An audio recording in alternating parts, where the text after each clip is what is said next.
সব থেকে বড় ব্যাপার যেটা, যেই জাতি এই মাত্র 1.5 থেকে 2 বছর আগে একটা জুলাই গণ অভ্যুত্থান ঘটে গেল, 1400 মানুষ শাহাদাত বরণ করলো এই জমিনের আজাদির জন্য, এই জমিনকে ফ্যাসিবাদী কাঠামো থেকে মুক্ত করবার জন্য, আজকে সেইটা তারা ভুলে গেছে।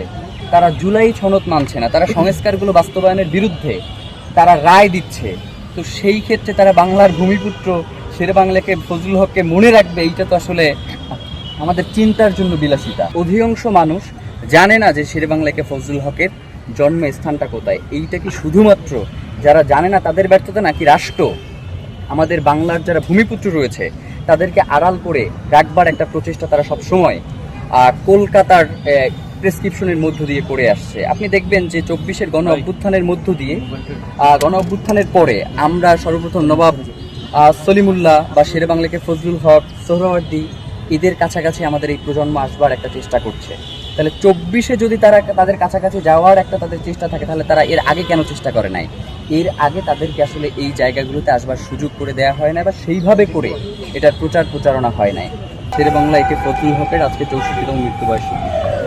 আমরা ইনকিলাব মঞ্চের পক্ষ থেকে আজকে এখানে কবর জিয়ারত করেছি এবং আমরা দোয়া করেছি যাতে বাংলার ভূমিপুত্র যারা বাংলাদেশের জন্য, বাঙালি মুসলমানের জন্য, বাঙালি মুসলমানদের জন্য একটা আজাদির ব্যবস্থা করে দিয়েছেন, সেই জন্য আমরা তাদেরকে আজকের এই দিনে অশেষ দোয়ায় স্মরণ করছি।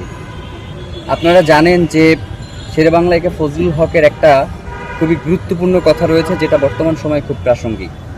তিনি বলেছিলেন যে তোমরা শত্রু মিত্রের পার্থক্য এইভাবে করবা, যখন দেখবা কলকাতার দাদাবাবুরা আমাদের প্রশংসা করছে তখন মনে করবা যে শেরেবাংলা এই দেশের বিপক্ষে কাজ করছে, আবার যখন দেখবা কলকাতার দাদাবাবুরা তোমার বিরোধিতা করছে তখন মনে করবা যে শেরেবাংলা এই দেশের পক্ষে কাজ করছে। তো বাংলাদেশের জন্য বর্তমান সময় এটা খুবই প্রাসঙ্গিক। যখন আমরা দেখি যে ভারত আমাদের কোনো প্রশংসা করছে তখন আমাদের কাছে মনে হয় যে কি না কি আমাদের জন্য হয়ে গেল আর কি, এবং বাস্তবিক অর্থে তাই হয়। তো শেরেবাংলায় একে ফজলুল হক ছিলেন এমনই একজন ব্যক্তিত্ব, যখন তিনি 1924 সালে যখন তিনি অবিভক্ত বাংলার প্রথম শিক্ষামন্ত্রী হন, এর আগ পর্যন্ত বাঙালি মুসলমান যেই কমিউনিটি ছিল তারা যখন খাতায় তাদের নাম লিখত, তাদের মুসলমান নাম লিখে হিন্দু যারা শিক্ষক ছিলেন তারা তাদেরকে ফেল করিয়ে দিতেন।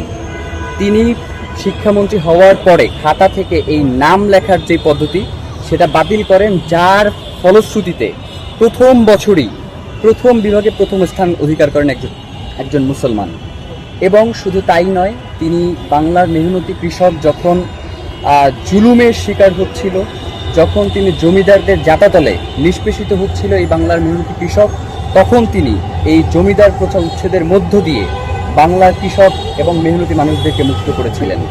যখন এই জনপদে কোনো মুসলমানদের জন্য শিক্ষা প্রতিষ্ঠান ছিল না, তখন শেরেবাংলাকে ফজলুল হক ঢাকা বিশ্ববিদ্যালয় প্রতিষ্ঠা অগ্রণী ভূমিকা পালন করেছিলেন।